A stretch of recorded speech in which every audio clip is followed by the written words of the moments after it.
Good evening, members of the YTPC. Tom Sawyer Piper here, back after a rather long hiatus.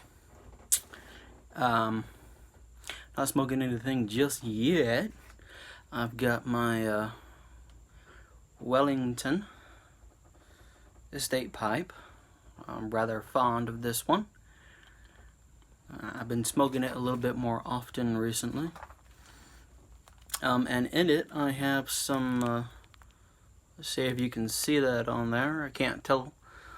But Mac Baron's Vanilla Cream Loose Cut.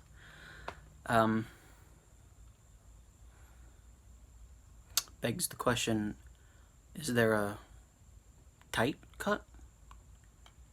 Who knows? But without further ado,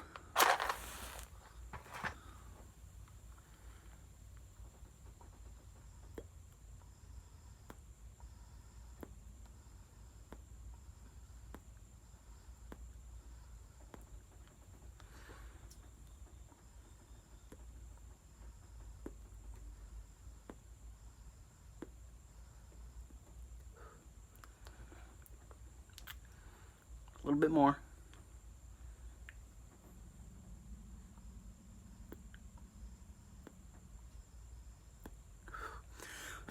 Okay, so it's not going to be a one light one.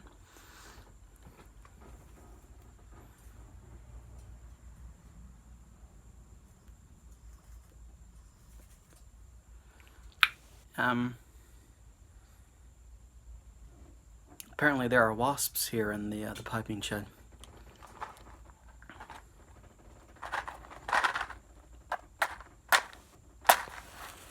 There we go.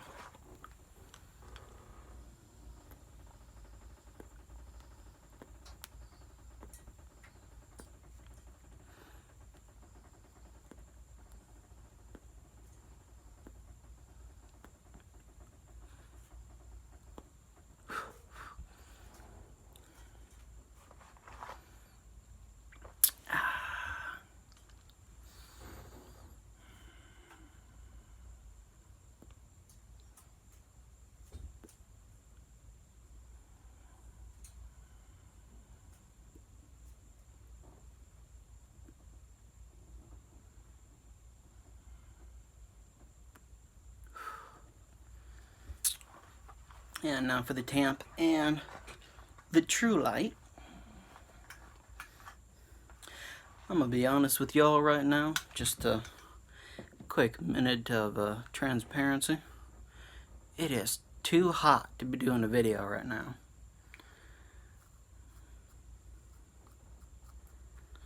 It is 9:30-ish here in South Carolina, and it is 85 degrees outside, and it's humid.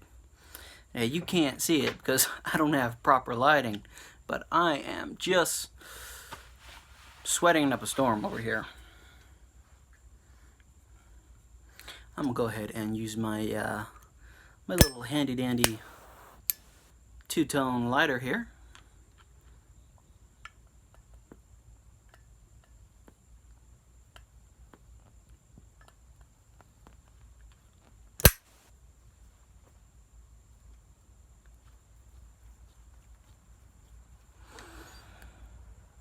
Now you can see me again. So this video really doesn't have any, boy, I just got back from work today and I'm a little bit tired. This video really doesn't have any kind of specific subject, really.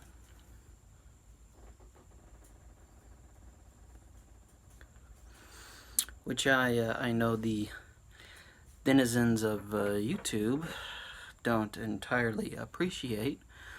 Subjectless videos. Subjectless.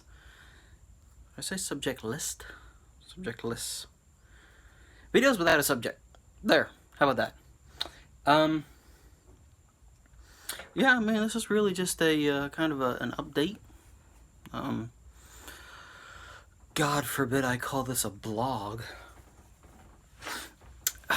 Boy, I'm not lying, guys. It's hot as, well, it's hot. It's hot as South Carolina in the summertime.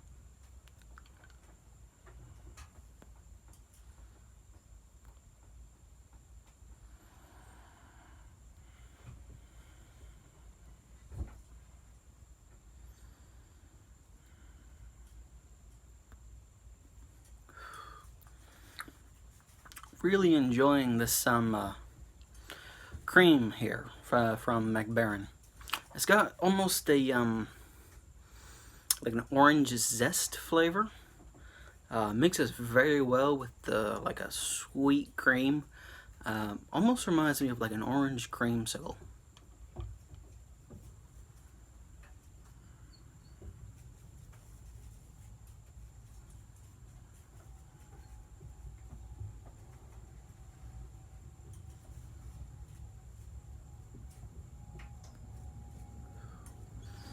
Yeah, that wasp is not going to stop hitting that lamp anytime soon. So yeah, I mean, this is really just a stop in. And I would say real quick, but we're 6 minutes into the video now because I can't plan ahead and lay my pipe beforehand. Just you know, a little stopping in, a little checking up.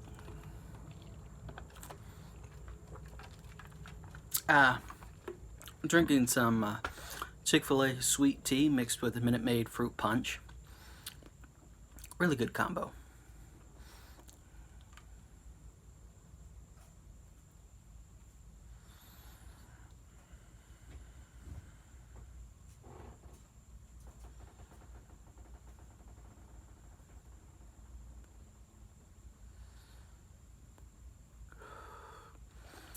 Yeah.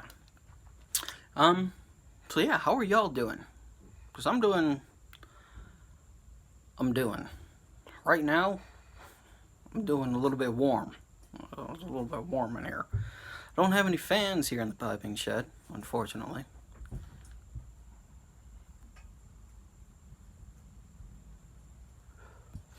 But no, yeah, life is good. Life is good. I finished with summer semester, and my next class, I will be finished with college. I'll have my associates in applied sciences, specifically shaving metal off of big chunks and making it into useful stuff. CNC technology, lathes, mills, yeah, that kind of stuff.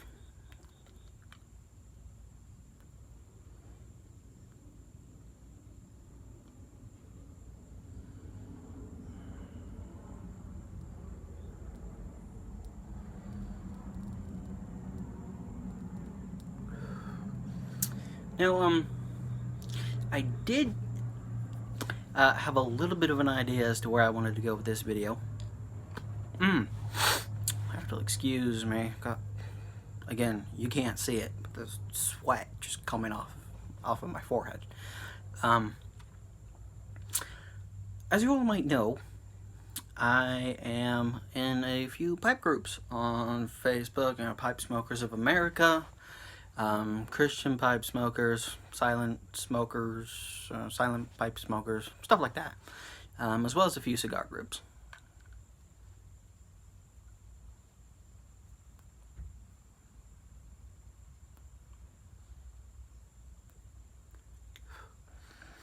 And there's one group in particular. It's the Christian pipe smokers. There was a young man. I want to say probably around my age. I'm going to be turning. Oh my God! I'll be turning 23 tomorrow. Do not wish me happy birthday. Just don't. That's not the reason why I'm posting this video. But he's about my age.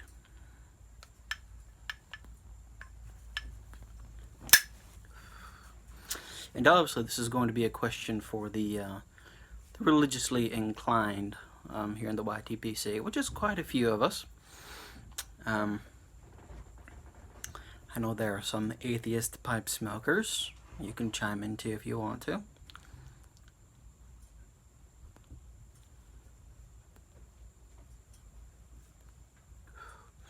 But this video is more directed towards brothers and sisters of belief in the Briar who also are brothers and sisters in Christ. So this younger man, the heck was that? My dogs are outside, so. Oh, which by the way, we got, not to get off track, but we got two German Shepherd puppies that we're raising right now.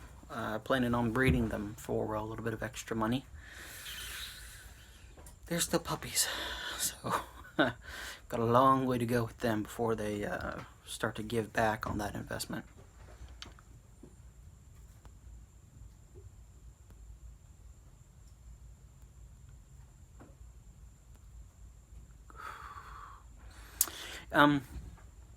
But he posts in this particular group, Christian Pipe Smokers, whether anyone would be interested in, you know, kind of like a live chat, discourse, on a particular topic of theology that he,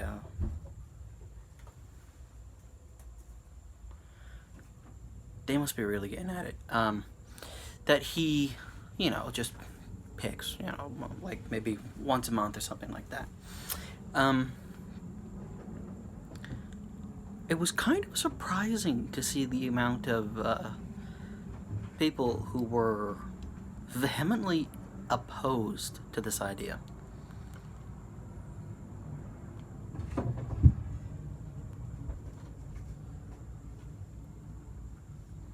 They're under the shed. There will be no rest.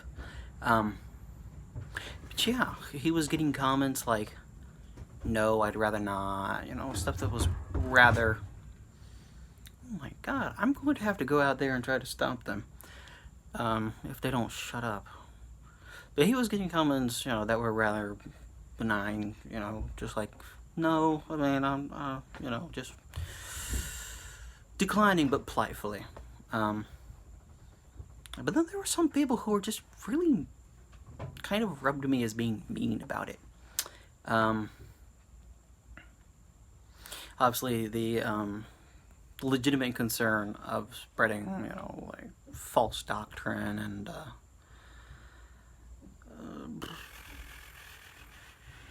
what would you call it? Not improper, but just unlearned theology. Now, of course, this does not dissuade this young man from shooting a video and typing up a paragraph to go with it.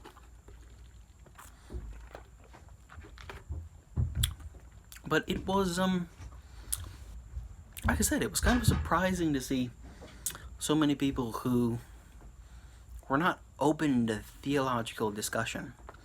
You know, some of them were, like I said, they were rather polite about it. I said, you know, like, not in particular, but you do whatever you want to, or, you know, something along those lines.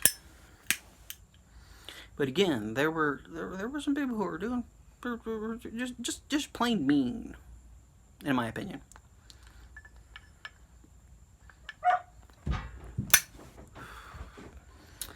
You know, telling him to go read people who actually know what they're talking about rather than wasting his time on Facebook. Which, again, like I said, was somewhat surprising, because I have always been someone who's been very open when it comes to like discussing theology and stuff like that. I always, you know, if you and I sit across from each other smoking a pipe and the heck, okay. I am not scared of wasps. I just don't like them, okay? That's a little Tom Sawyer Piper fact right there. The more you know. But whatever. I've always been someone who didn't mind sitting down and discussing stuff and, trying, rationalizing through positions that you or I might hold, and really, before there was any kind of written text, that's kind of what people had to do. They kind of had to have discussions. They had to have oral, what's the right word? Oral presentations. There we go.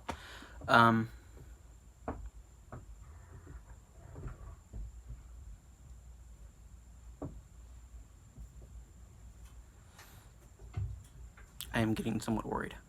Yeah, so it just struck me as strange that so many people would rather shut him down than encourage him, to have a public discourse and, try and, basically try to grow in his theological journey through his Christianity. And it was kind of sad, almost, to see that many people opposed to it. Obviously, like I said, spreading a false doctrine, just stuff that is not biblical or wise, is obviously a problem. But again, it wasn't him trying to instruct as much as it was a public discourse where people could go back and forth with him, and it just was weird.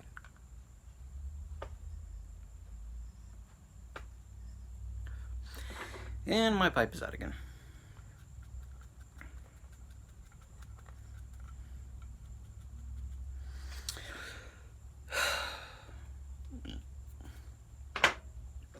So yeah, I don't really have another way to finish this video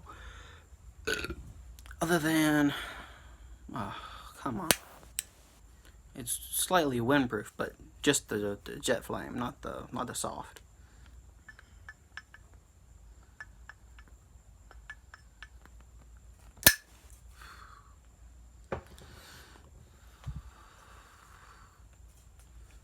Getting somewhat of a burnt taste. But that's what happens when you try to relight ash.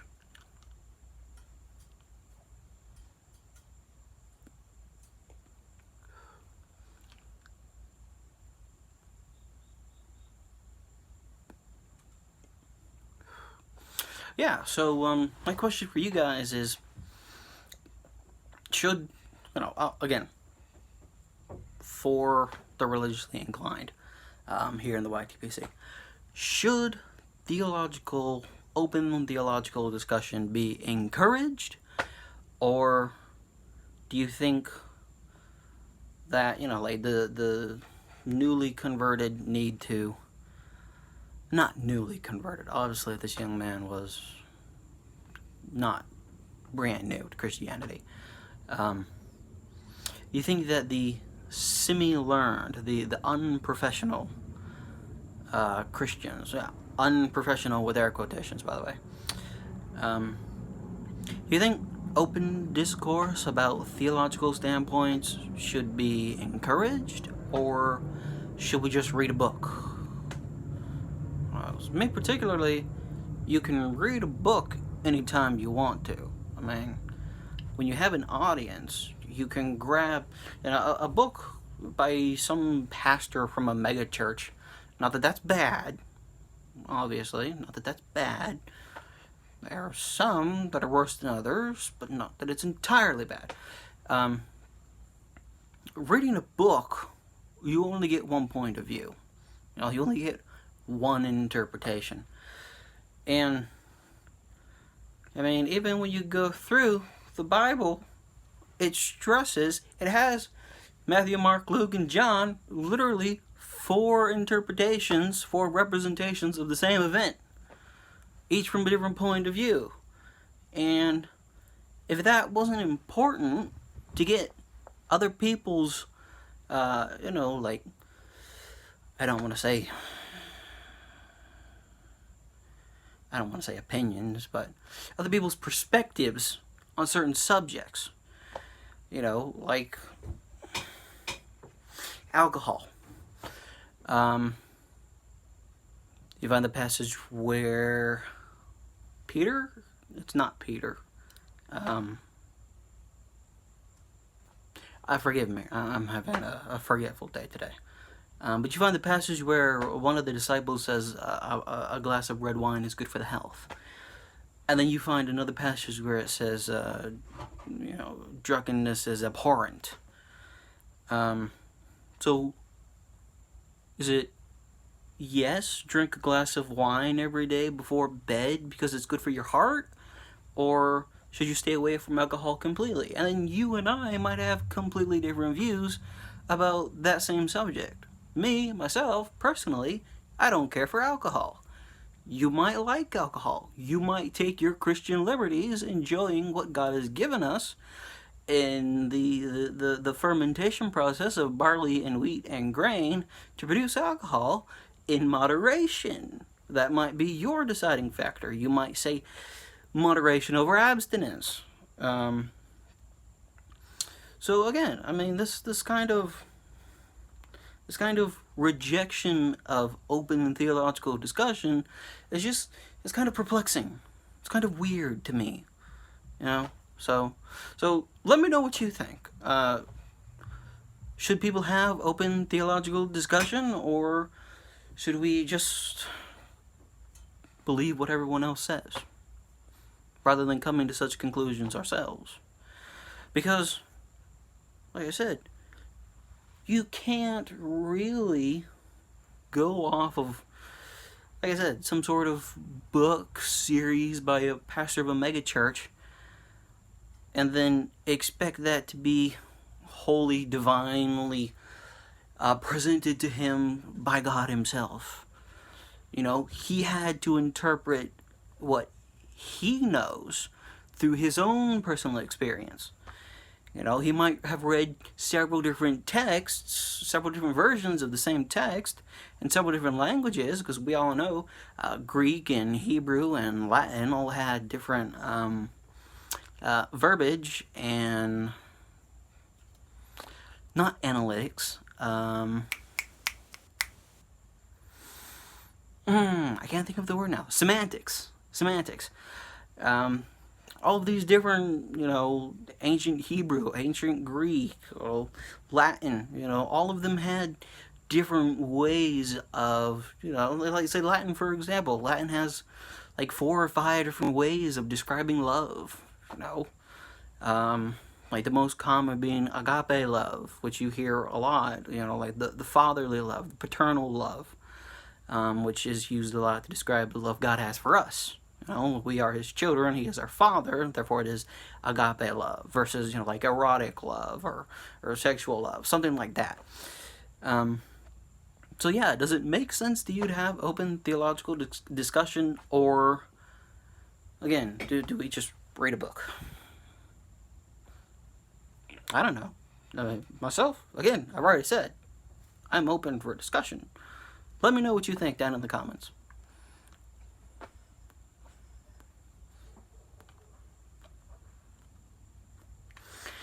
That's the problem with these videos. I talk so long, I can't enjoy my gosh darn pipe.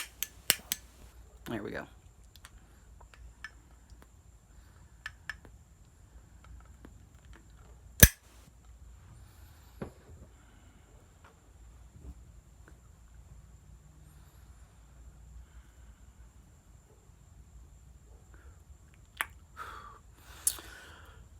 But to get back to tobacco and tobacco pipes related subjects, if y'all have not had McBaron's cream, loose cut or tight cut for that matter, there's a sale on smokingpipes.com is 15% off certain bulk blends. There's the MacBaron 7Cs.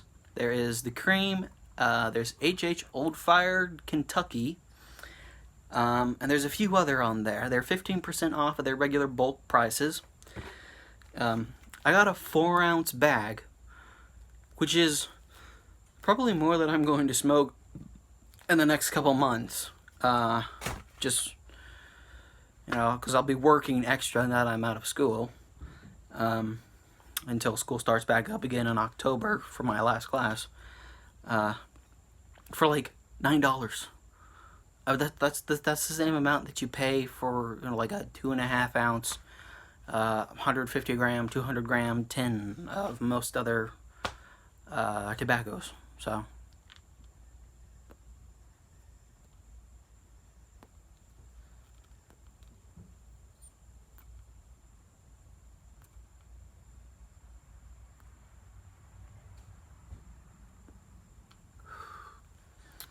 I really do like this pipe. This is probably one of my better estate buys. All I had to do was take a magic eraser to the stem, and the stem wasn't even that oxidized. It was a lot worse up near the mouthpiece, like the actual, like this inch right here. But yeah, just a couple minutes with a magic eraser. This thing is great, and it makes me feel all prim and proper.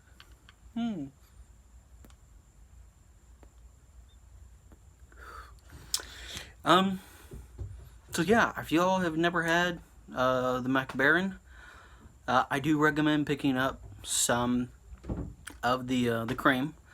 And I also picked up a 4-ounce bag of the 7Cs Gold. That one is really good too. It's a really nice aromatic, smokes beautifully. What I can actually pay attention to the pipe, both of these really only needed like, there's a char light, there's a true light, and then maybe 2 relights in between. And it smokes all the way down to the bottom. It smokes cool if you take your time with it. It's not wet. It's not a heavily cased or flavored tobacco. And from what I can tell, it's a really good quality leaf too. Obviously it's not like Dunhill or McClellan's level of quality, and actually HH Old Dark Fire Kentucky is a blend that I've been meaning to try, so I'm going to get some more of that while it's still on sale. Hashtag not sponsored by smokingpipes.com. Please sponsor me. Alright everyone, this has been Tom Sawyer Piper signing out. Let me know if you've ever had MacBaron, which one's your favorite, and obviously if you feel inclined, and if you don't, that's fine as well. Go ahead and give me your answer for whether we should have open theological discussion, or if you think we should learn from people who know more than us, which is really just about everyone. Bye now.